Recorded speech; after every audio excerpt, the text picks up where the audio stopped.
the worldview of physics and of mystics, which seem totally different disciplines, totally different fields, actually have a lot in common. It was a moonless night, and the wind whispered long-forgotten secrets. In a small, isolated village, a man named Elias walked alone through the forest. He had always felt that something was wrong with the world. What people called reality seemed like a thin shell covering an ocean of something greater, something unreachable by the senses. That night, everything would change forever. Time slowed, and a streak of light tore through the sky. Elias followed its trail to a clearing, where a figure wrapped in a glowing blue aura awaited him. "Are you ready to remember?" asked the voice, vibrating inside his very being. Elias didn't need to answer. He already knew the response lay in the next step. As he crossed the clearing, his own image appeared before him, reflected in a mirror emerging from the void. But it was not his face staring back at him. The reflection constantly shifted, revealing ancient figures, ancestors, and futures yet to be born. Then, the mirror shattered into a million floating fragments, and Elias finally understood the truth. He had never been just one. He was all consciousness, all timelines, intertwined. A long dormant memory awakened. Like a stream returning to the ocean, he saw time fold upon itself, realizing that existence was not a straight line, but an infinite cycle. Emotions echoed within him, shaping realities. And, above all, he understood that everything he had believed about himself was a grand deception. The blue figure smiled and touched his forehead. "Are you ready to see the truth?" And then, everything dissolved into light. What Elias saw was not a dream. It was an awakening, a revelation that most spend their entire lives ignoring.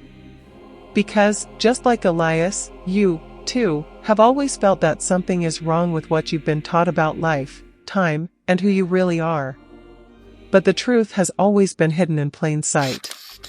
The ego paradigm, the great limiter.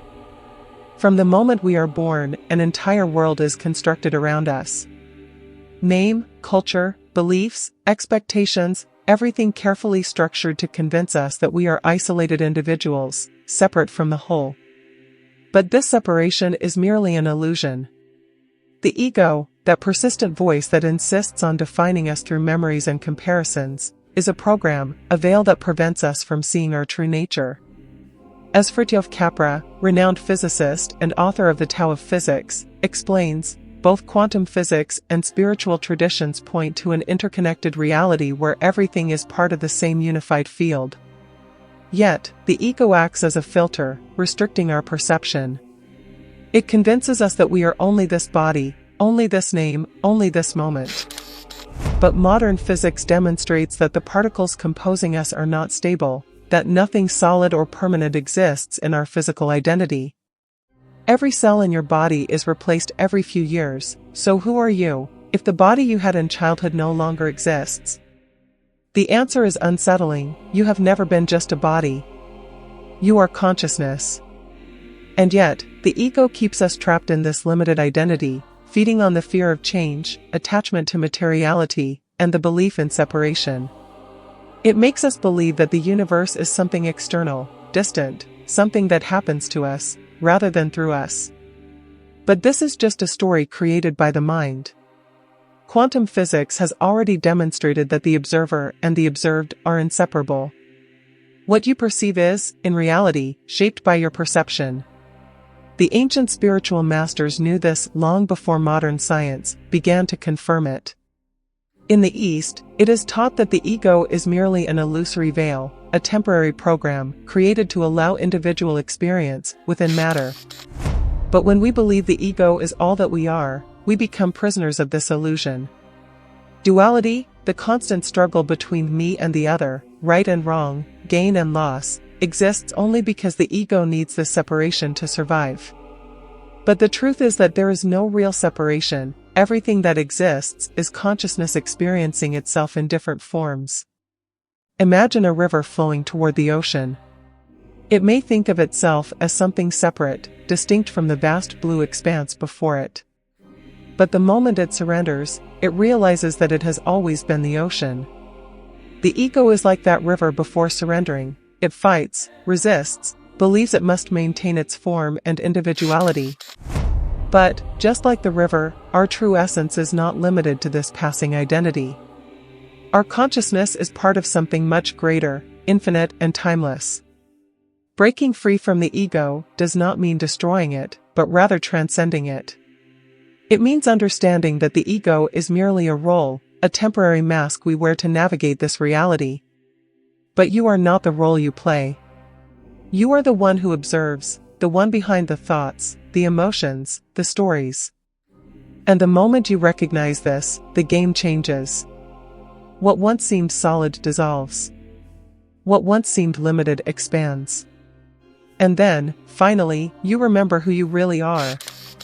The frequency of emotions, moving from 3D to 5D.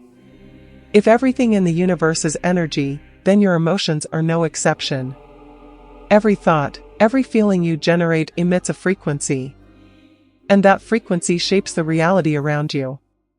Quantum physics has already demonstrated that matter responds to observation and the observer's intention, and the same happens with your life. What you feel with the most intensity and consistency ends up being reflected in your experience.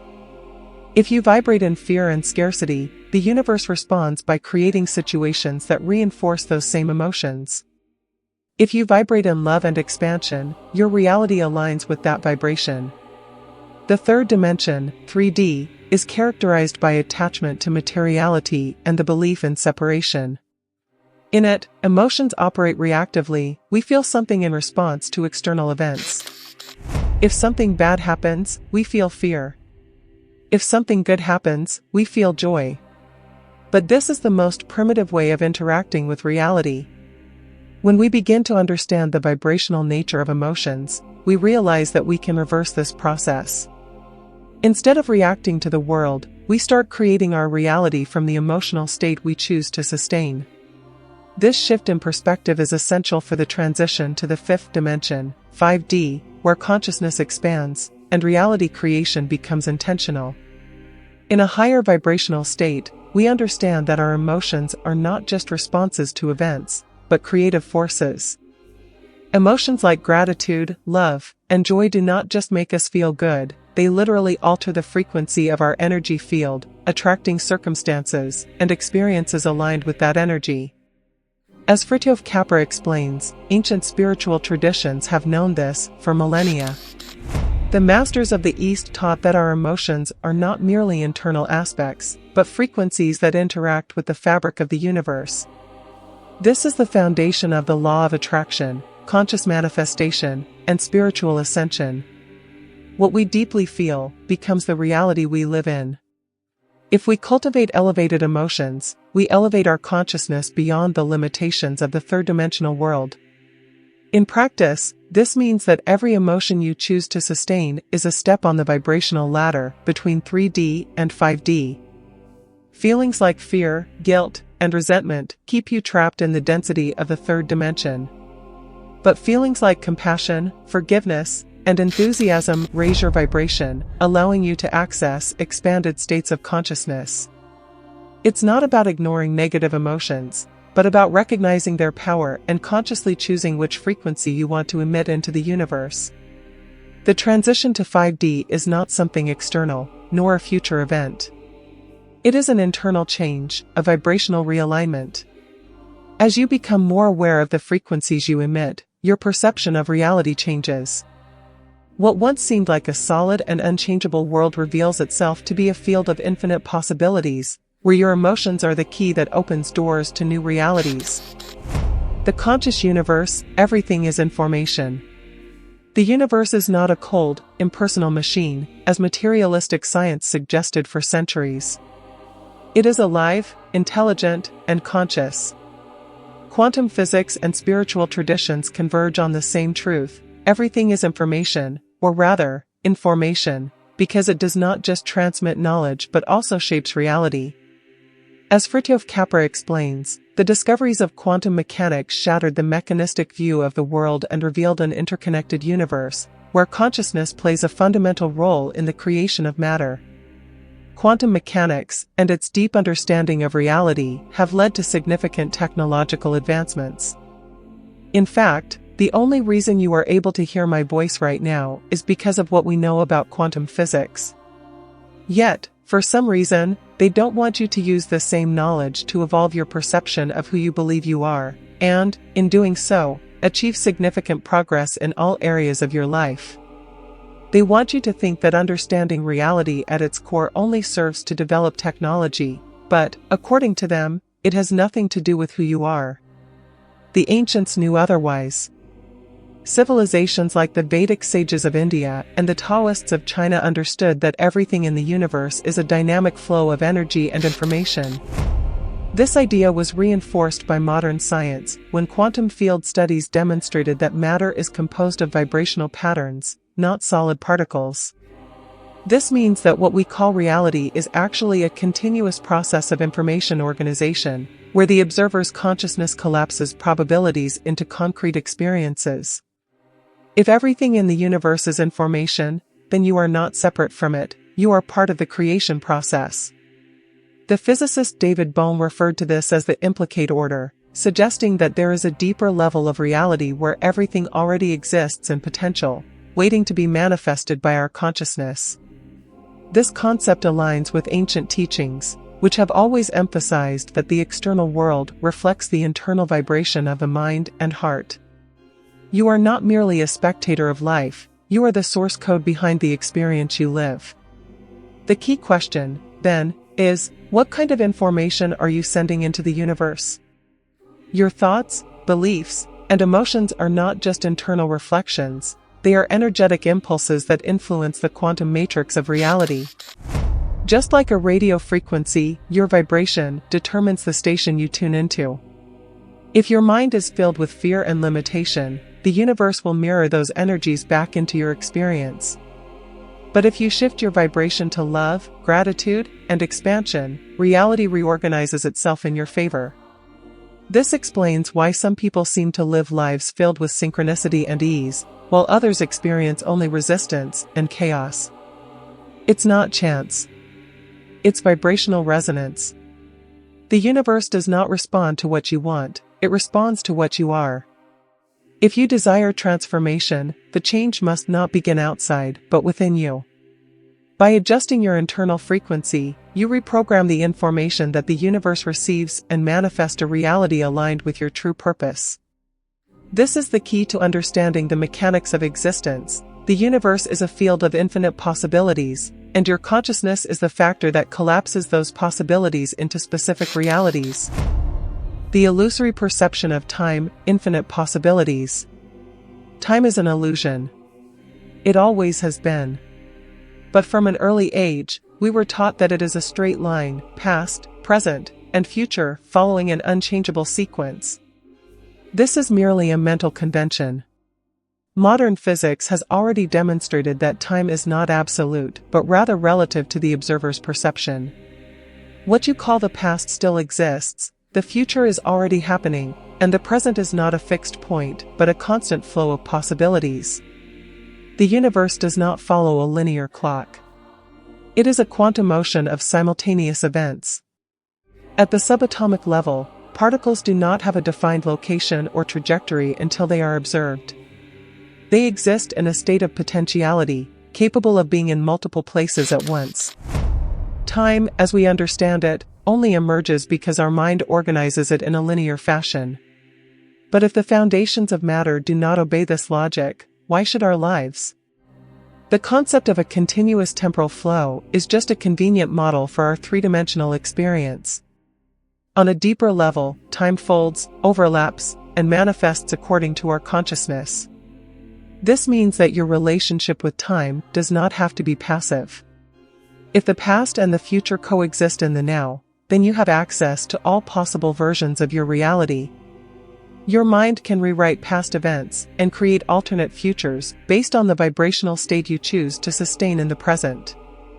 Just like a radio station, you can change the frequency of your experience, accessing timelines that resonate with your current energy. Time is not dragging you along, you are the one tuning your consciousness to different possible realities. Fritjof Capra describes this temporal interconnection as part of the universe's dynamic structure. Just like a continuous flow of energy that constantly reorganizes itself, time is not a fixed road but an entanglement of infinite possibilities. Many spiritual traditions have understood this intuitively, describing elevated states of consciousness where the perception of time dissolves. Moments of deep intuition, déjà vu, and synchronicities are clues that time is far more malleable than we were led to believe. What does this mean for you? It means that you are not trapped in the past, nor bound to a single future. Your mind can travel between different temporal realities, adjusting your present to align with a higher timeline. When you shift your vibration and perception, the sequence of events itself can reorganize to reflect this new state. It's not about predicting the future, it's about understanding that the future already exists in multiple forms, waiting only for your consciousness to choose it. The notion of a fixed destiny is a misinterpretation. Just like quantum particles only collapse into a position when observed, time responds to your perception. You do not have to be a prisoner of the timeline you were born into. You can transcend it, reshape it, and walk through realities that once seemed impossible. Time is not a railroad track. It is an ocean, and you are the one holding the helm. Now, the only question that remains is, which reality are you navigating toward? The illusory perception of death, Lavoisier's law. Since the dawn of humanity, death has been seen as the absolute end. But do we truly cease to exist? Science and spirituality converge on a clear answer: nothing disappears, everything transforms. This is the foundation of Lavoisier's law, which states that matter cannot be destroyed, only converted into another form. If this is an unquestionable truth for everything that composes the physical universe, why should it be any different for consciousness? Death, as we perceive it, is nothing more than a change of state, not an end. Modern physics suggests that reality is not made of solid objects, but of vibrations and energy patterns. Thus, if consciousness is not merely a product of brain activity but rather a vibrational field that interacts with the matrix of the universe, then it does not cease to exist, it merely shifts frequency. This would explain the countless near-death experiences, where individuals report feeling more alive than ever when crossing the threshold of physical existence. They were not annihilated, they simply accessed a different level of reality. Fritjof Capra describes the universe as a dynamic and interconnected system, where everything is in constant motion and transformation. Death cannot be the exception. What we perceive as disappearance is actually a shift in state within this larger energetic field. Just as water can be liquid, vapor, or ice without ceasing to be water, our consciousness can take on different forms without losing its essence. Our attachment to the physical identity makes us fear death, but this fear is merely a limitation of the ego, which refuses to accept that its existence is not eternal. Many ancient spiritual systems have already taught this truth. The concept of reincarnation, for example, is based on the premise that consciousness continues its journey, taking on new bodies and new experiences. But even beyond reincarnation, there is something greater, the understanding that we were never just a body. The body is a temporary vehicle, an interface for experiencing matter. When this vehicle wears out, we simply connect to another expression of existence. You never cease to be, you only change form. The fear of death is a reflection of our attachment to the illusion of time and a separate identity. If time is a mental construct, then death cannot be a definitive milestone, but rather a shift in perception. On a quantum level, all versions of you continue to exist in different vibrational states. The one who fears the end is trapped in the ego's limitation. But the one who understands the continuity of consciousness sees death as simply crossing a doorway. What lies beyond? That depends on your vibration and the reality you choose to perceive. In the end, death is not something to be feared, but understood. It is merely a pause between experiences, a natural cycle within the mechanics of the universe. You are not your body, not your name, not the single story you are living. You are a fragment of eternal consciousness, dancing between dimensions, changing forms, yet always existing. The body may disappear, but consciousness has no beginning and no end. It simply continues, infinite and free. The reality you experience is not fixed, nor imposed. Everything you believe to be unchangeable is merely a reflection of the frequency at which your consciousness is tuned. The ego, emotions, time, and even death are not barriers, but projections that can be reinterpreted. The only constant in the universe is change, and the consciousness you call I is not an isolated entity, but part of this eternal flow. Quantum physics has already demonstrated that matter does not exist independently, it responds to the observer. Consciousness does not merely perceive the universe, it is the very mechanism that organizes it. Time and space are malleable, vibration determines experience, and separation is merely a convenient illusion.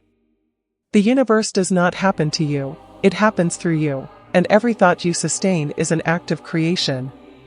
When an individual accepts this reality and understands who they truly are, their entire behavior changes. Now, there is no longer any possibility of physically or verbally attacking the person who cuts them off in traffic, because that individual is no longer just another person in the crowd. In reality, they are you, and you are them. You are one and the same. Therefore, if you harm them, you are truly harming yourself. Your consciousness abandons the materialistic concept, the concept of separation between things and beings. When humanity adopts this worldview, we will achieve true paradise on earth. There will be no more wars, hunger, or suffering. These evils only exist because the ego still reigns. And this is not a punishment from God, it is us shaping our reality according to our beliefs. The fact that our world is the way it is the greatest proof that we are not merely human. We are gods, collectively exercising our power, but that is a topic for another video here on the channel. And if you have made it this far, my only advice to you is, subscribe to the channel and leave a like on this video.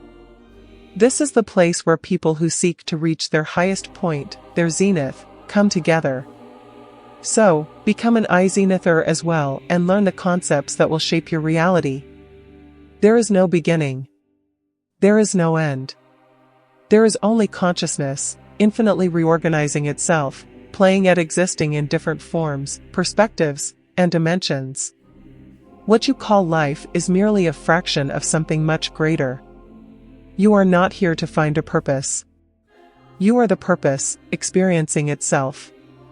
Thank you for watching until the end, and I hope to see you in the next video appearing on your screen. A life of infinite possibilities awaits you.